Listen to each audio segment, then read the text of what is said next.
हम इस समय एक ऐसे मोड़ पर खड़े हैं जहां तीसरी लहर की आशंका लगातार जताई जा रही है। देश के अधिकांश राज्यों में केसेस की संख्या जिस तरह कम हुई थी, उसने कुछ राहत साइकोलॉजिकली फील होता था, कुछ राहत महसूस हो रही थी। विशेषज्ञ इस डाउनवर्ड ट्रेंड को देखकर उम्मीद भी कर रहे थे कि जल्द ही देश दूसरी लहर से पूरी तरह बाहर आ जाएगा। लेकिन कुछ राज्यों में केसेस की बढ़ती हुई संख्या अभी भी चिंताजनक बनी हुई है। साथियों, आज जितने राज्य 6 राज्य आज हमारे साथ हैं, इस चर्चा में शामिल हुए हैं, पिछले हफ्ते के करीब 80% नए केसेस आप जो इन राज्यों में है उन्हीं राज्यों से आए हैं। 84% दुखद मौतें भी इन्हीं राज्यों में हुई है। शुरुआत में विशेषज्ञ ये मान रहे थे कि जहां से सेकेंड वेव की शुरुआत हुई थी, वहां स्थिति अन्य की तुलना में पहले नियंत्रण में होगी। लेकिन महाराष्ट्र और केरल में केसेस का इजाफा लगातार देखने को मिल रहा है। ये वाकई हम सबके लिए, देश के लिए एक गंभीर चिंता का विषय है। आप सब इससे परिचित हैं कि ऐसे ही ट्रेंड हमें सेकेंड वेव के पहले जनवरी फरवरी में भी देखने को मिले थे। इसलिए आशंका स्वाभाविक रूप से बढ़ जाती है कि अगर स्थिति नियंत्रण में नहीं आई तो मुश्किल हो सकती है। बहुत जरूरी है कि जिन राज्यों में केसेस बढ़ रहे हैं, उन्हें प्रोएक्टिव मेजर्स लेते हुए तीसरी लहर की किसी भी आशंका को रोकना होगा। साथियों, एक्सपर्ट्स बताते हैं कि लंबे समय तक लगातार केसेस बढ़ने से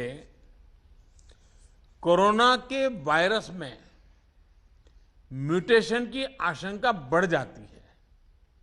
नए नए वेरिएंट्स का खतरा बढ़ जाता है। इसलिए तीसरी लहर को रोकने के लिए कोरोना के खिलाफ प्रभावी कदम उठाया जाना नितांत आवश्यक है। इस दिशा में स्ट्रैटेजी वही है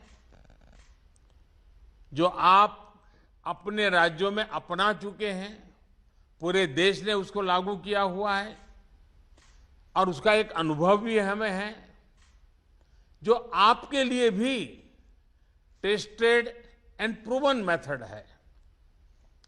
टेस्ट, ट्रैक और ट्रीट, और अब टीका। टेस्ट, ट्रैक, ट्रीट एंड टीका, इसी वैक्सीन की हमारी रणनीति फोकस करते हुए हमें आगे बढ़ना है। माइक्रो कंटेनमेंट जोन्स पर हमें विशेष ध्यान देना होगा। जिन जिलों में पॉजिटिविटी रेट ज्यादा है, जहां से नंबर ऑफ केसेस ज्यादा आ रहे हैं, वहां उतना ही ज्यादा फोकस भी होना चाहिए। अभी जब मैं नॉर्थ ईस्ट के साथियों से बात कर रहा था, तो एक बात उभर करके आई कि कुछ राज्यों ने लॉकडाउन ही नहीं किया, लेकिन माइक्रो कंटेनमेंट जोन पर बहुत बल दिया और उसके कारण वो स्थिति को संभाल पाए। टेस्टिंग में भी ऐसे जिलों पर विशेष ध्यान देते हुए पूरे प्रदेश में टेस्टिंग को ज्यादा से ज्यादा बढ़ाया जाना चाहिए। जिन जिलों में, जिन इलाकों में संक्रमण ज्यादा है, वहां वैक्सीन भी हमारे लिए एक स्ट्रैटेजिक टूल है।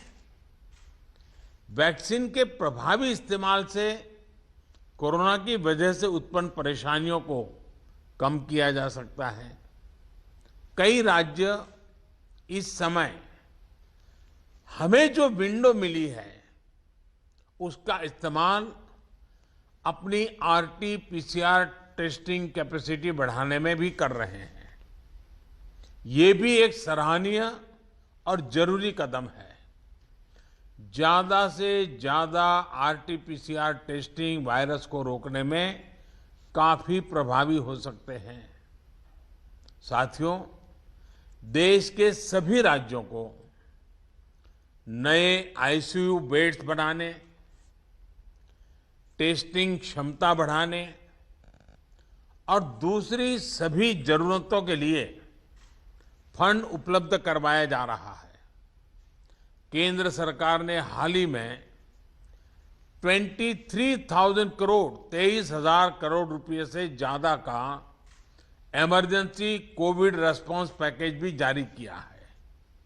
मैं चाहूंगा कि इस बजट का उपयोग हेल्थ इंफ्रास्ट्रक्चर को और मजबूत करने के लिए हो।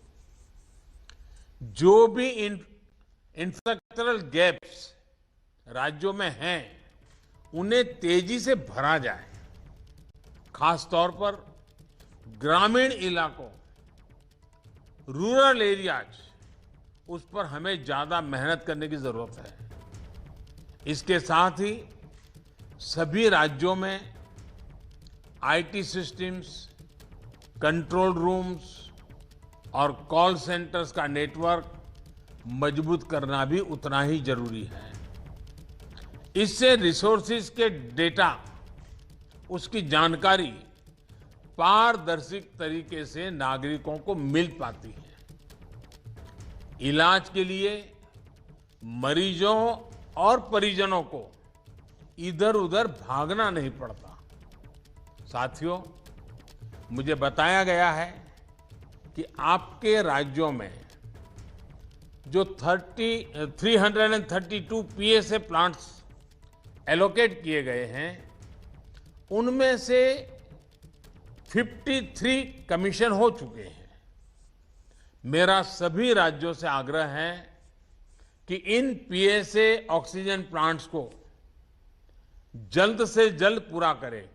किसी एक सीनियर अफसर को स्पेशली यही काम में लगाइए और 15-20 दिन का मिशन मोड में इस काम को आप पूरा करवाइए। साथियों, एक और चिंता बच्चों को लेकर भी है। बच्चों को कोरोना संक्रमण से बचाने के लिए हमें अपनी तरफ से पूरी तैयारी करनी होगी। साथियों, हम देख रहे हैं कि पिछले 2 हफ्तों में यूरोप के कई देशों में एकदम तेजी से केसेस बढ़ रहे हैं। अगर हम पश्चिम में देखें, चाहे यूरोप के देश हों, चाहे अमेरिका, इधर हम पूरब में देखें तो बांग्लादेश, म्यांमार, इंडोनेशिया, थाईलैंड, बहुत तेजी से केसेस बढ़ रहे हैं और कल्पना बाहर का अनेक प्रकार से कहीं पर 4 गुना, कहीं 8 गुना, कहीं 10 गुना बढ़ोतरी आई है। ये पूरी दुनिया के लिए और हमारे लिए भी एक चेतावनी भी है, एक बहुत बड़ा अलर्ट है।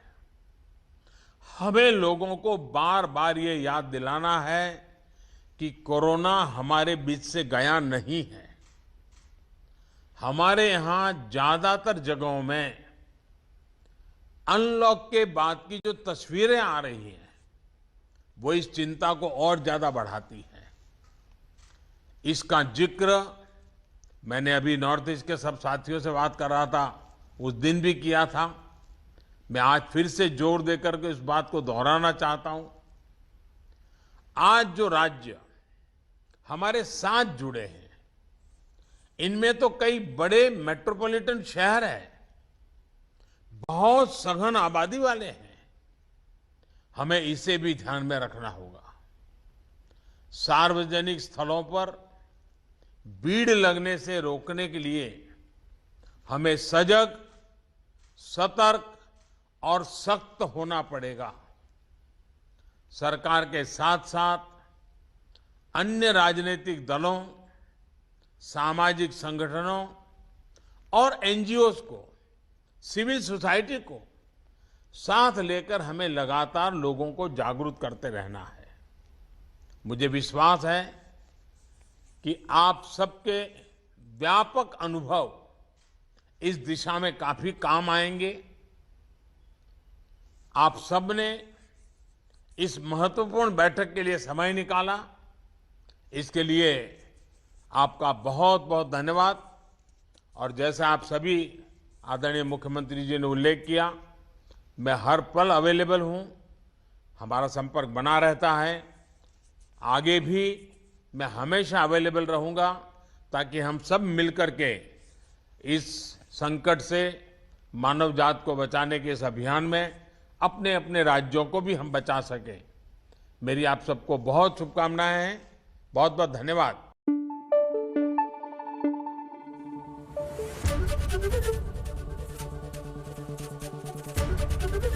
एबीपी न्यूज आपको रखे आगे।